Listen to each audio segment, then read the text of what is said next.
welcome to another video. In today's video, I'm talking about the grasslands restoration science project. So, years ago, 5 years ago, I came out here, I bought this property, and my intent was to start a 1,000 species farm that's beyond organic. It's where you have trees and grains and honey and bees and birds and animals just all working together to create food that is just on the next level, right? That was why I moved out to basically the middle of nowhere. So I wasn't here for very long, and an arsonist burned down my life, basically. And at that point, it became kind of impossible to continue with my plans to build a 1,000 species farm. Now, when I very first got out here, two ladies came over that are neighbors. One was actually on her way out, so they were leaving and selling their place to somebody new, and then the other lady was the other neighbor. And they came over, and paraphrasing, in essence, they're like, this guy over here is crazy, we carry guns, yada yada yada, right? So my initial plan for my farm, my 1,000 species farm, was to actually have it be like kind of like a teaching farm, and then like with tours and stuff like that, right? That was the plan. For part of it was to kind of spread the word on how to do this type of farming. Well, when those ladies came over and started talking about this dude being crazy, at that point, I started having, man, is it going to be morally responsible to have people come out to the property when there's a potential, like, a violent, crazy person that lives next door? So these types of things started going through my head even before the fire. I was, thinking that, well, maybe it wouldn't be the most responsible thing to do to have people out here with a crazy person, right? Well, and then not long after that, the arsonist burned my place down, and basically that's it for the farm. There's really no possibility to do a farm with the resources I'm left with after the fire, right? So I had started the process of building the farm almost immediately when I got the property by clearing a 1 square acre patch of the part of my property that I calculated would be the best for a market garden. So I was going to build out a full acre market garden, and in the process of prepping that spot on the property, I kind of inadvertently ran into this situation where grass started growing really good, where I had cleared out everything basically. And then when I cleared out that first acre, I took it down to nothing. I probably even took a bunch of topsoil off. So after witnessing what was happening, then I devised a plan to use the backhoe and basically just what's known as floating. So you just kind of drive backwards with the bucket in a certain kind of position, and that just presses down on the ground and just smashes basically everything. Now I start off with like plucking all the junipers, or most of the junipers, and then floating the entire property. Most of it just in one direction, and in one part I started to go in another direction, so it would have been floated twice. And I just did a few rows and kind of came to the conclusion that that was a little too much, right? And now the process that I've determined that's going to be even better than floating is going to be using some sort of tool to pluck the junipers and the sage, just completely, like some kind of like a fork system that catches that stuff, maybe mounted on the front of a backhoe or something, and you can just drive into it and pick up your bucket and just yank all the stuff up by the roots, right? So that's kind of the way that it needs to be done. Now, at this point, I didn't really come out here to discover the fact that this area is not a high desert, it's steppe, and it's grasslands, and the epic land mismanagement that has been happening for a couple hundred years, right? And I discover all this, and so I start to talk to people about it and make videos about it. And I have made quite a few videos on this exact subject, and I've talked to dozens of people. Now, out of those dozens of people that I've talked to, the vast majority of people just stare with a blank face, and I kind of get the feeling that maybe they think I'm crazy or whatever. Or it's just basically what's coming out of my mouth is so far beyond the people that live in this region. I'm not talking about the little neighborhood area that I specifically live in. I'm talking about the entirety of basically the eastern side of Oregon. So out of dozens of people that I've talked to, only 3 people have been on the page that I'm on. So this would be the owner of a small engines repair place.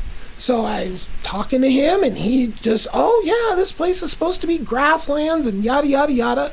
Okay, cool. So he's on the same page as that I am. And then there's a couple that I bought my water tanks from. And the same story with them. Told them about this, and they're completely in agreement, okay? But that's 3 people out of dozens. Okay, now I'm going to show a list, and this is probably missing some people, of all the organizations that I've contacted, okay? Lawyers, news, specialists, teachers, all segments of everything, right? And I have gotten 0 response, 0 interest. So at this point, I didn't really come out to Central Oregon to wake Central Oregon up to the fact that they're going to have some serious problems from the land mismanagement that's going on for a couple hundred years. You can't just, and it's overgrazing and underfiring. So there hasn't been any land maintenance out here. The junipers and the sage are just allowed to grow, and there's 0 things being done about it, okay?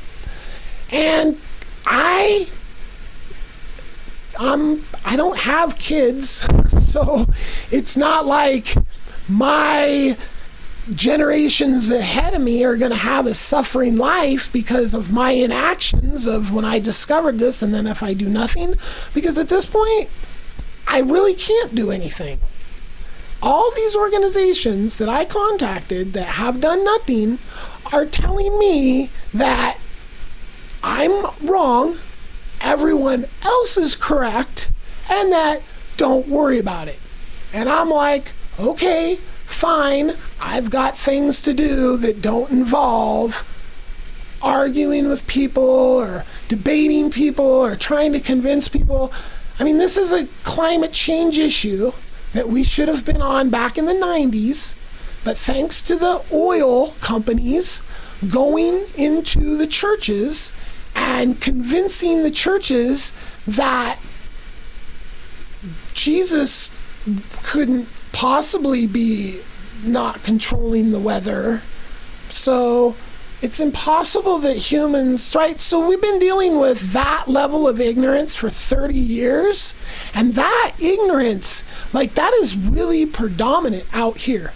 You have people in these rural areas that just are 100% so sick in the head with religion that they literally have no ability to even understand what I'm saying.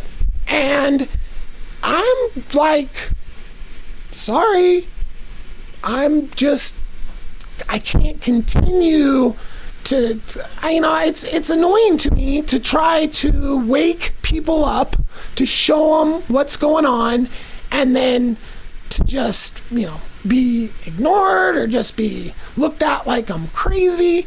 So the bottom line is basically I'm done with this. I will probably make a follow-up video at some point just showing off how things have progressed on my property. I've spent about $100 some odd on some seeds, so I should have some pretty awesome flower stuff going on, but that really doesn't have anything to do with grass restoration, right? So at this point, like I said, I'm pretty much done. But for anybody that is interested, so like to the 3 people that are on the same page as me,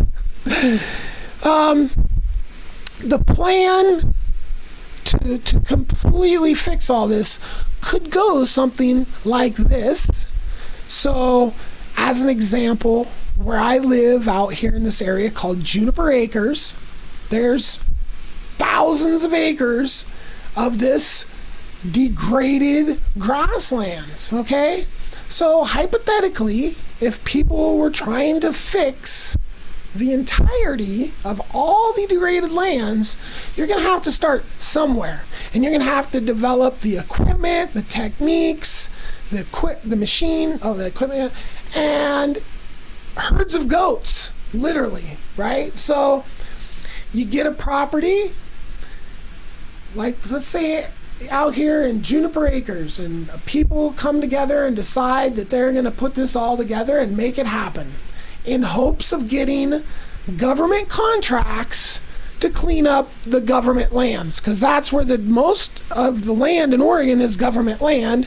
And so all that land has been, the BLM and the Forest Service guilty of massive land mismanagement for decades, and that's all going to need to be fixed. So say the people out here in Juniper Acres develop a company, and that company's job is fixing the land. Okay, so the first part of that is actually getting the land back into the proper shape by plucking the junipers, plucking the sage. Okay, so now you have junipers. You go out to this property, first thing you do is grab all the junipers. There's revenue source possibility number 2, because the government or the landowner is paying for the land to be regenerated, okay? So that's income source number 1. Now you go out to these properties and all the junipers, right? You want to harvest down the logs and take those to somebody's mill. So now there's this whole dealing with the lumber of the junipers.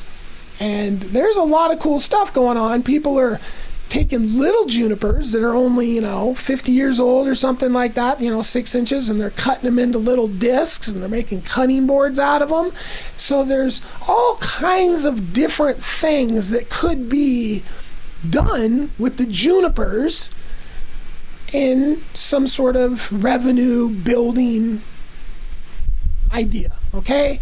You could be doing fence posts, slabs, actual lumber, a building technique where you use the rounds of the wood and you stack them like bricks and you use cob in between. Okay, so there's all kinds of stuff that the junipers can be used for, okay? So now you have all the junipers off the property, and you go in and pluck all the sage and all the branches that you cut off the junipers and the root balls and all that stuff, right? Turning that all into agricultural charcoal. So digging a hole, putting all that stuff in there, burning it in the right time, covering it with dirt, and then just letting the process happen. Now, a certain part of that agricultural charcoal should probably be reapplied to the property, but that also could be a revenue source if you get a large amount of the agricultural charcoal out of the property, then that then could be sold as yet another revenue source. Okay, so now we're kind of imagining that all these little companies, or one big company or whatever, is kind of evolved maybe in an area like this Juniper Acres, where the people here have done a bunch of land out here, and it's kind of like the proving grounds. So those early proving grounds, those then become places where the seeds can be collected to get the seeds to then kickstart these areas that are just been cleaned out. So there's another revenue source, is the seeds. Okay? So now you've got the land cleared, you've got it seeded, and now it comes back. So the next step is the maintenance. And this is an endless thing. It's not like you can do it once. The grass has to be maintained, and ideally the grass is maintained by animals. Ideally by animals like goats. So intensive grazing with the goats will keep the grasslands very healthy. So now you have goats. Off the goats, you can milk the goats and do things with the milk like goat's milk soap, goat's milk cheese. The soap is super more easy than like the cheese. But there can be whole industries that kind of develop up around the goats. The goats then, like hauling the goats to areas, moving them. So, you're going to have people with the way to move a large amount of goats, people that take care of the goats, that deal with the goats. And then on top of that, you can kind of mix in sheep, lamb, to start pulling a meat source out of this. So as you're using the goats to maintain the land, I eat goat, I've eaten goat. Goat's good when done correctly. So it could be a meat source as well, especially like donations to like food banks and stuff like that would be huge. Okay, and mixing other animals in there. Okay, so now there's quite a bit of revenue sources. Now, once people's properties get transformed back over to grasslands and the goats go through, you can get the grass solid enough to where regular livestock and cows can be out there, As long as they're just not parked out there and left, then you'll end up back where you were before you did all the restoration. The intensive grazing has to be kept up.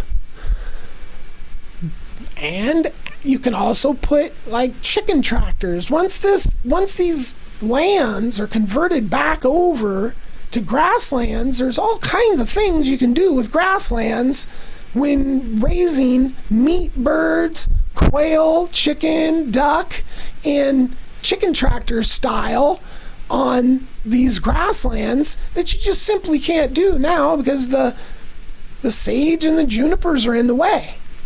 So this would be more like on people's private property when they have land converted over, that they could then run chicken tractors and all this, right? So there is industries that could be created around this entire process of fixing the problem. Now this particular county I'm in is like I think it's like the epicenter for juniper. But like we've been getting lots of rain, but we're still in a drought. So the junipers, I believe, are really a problem when it comes to using up water, right? So there's a lot of benefits that come along with following this plan, okay? But that's it. That's the plan. I hope that it happens, but I'm not the person that can make this happen. It's literally impossible for myself to convince millions of people or however many people, right? Like you saw the list of people I've contacted with 0 results. So I wish everybody in Central Oregon the best, but you're going to have to wake up and fix your own problems, because I can see that you hate the fact that an outsider comes in, identifies the problem, the solution, everything, and it just gets under the craws of the people that think they know everything and live out here forever. And that's not my motivation in life. You know, I wanted to start a farm.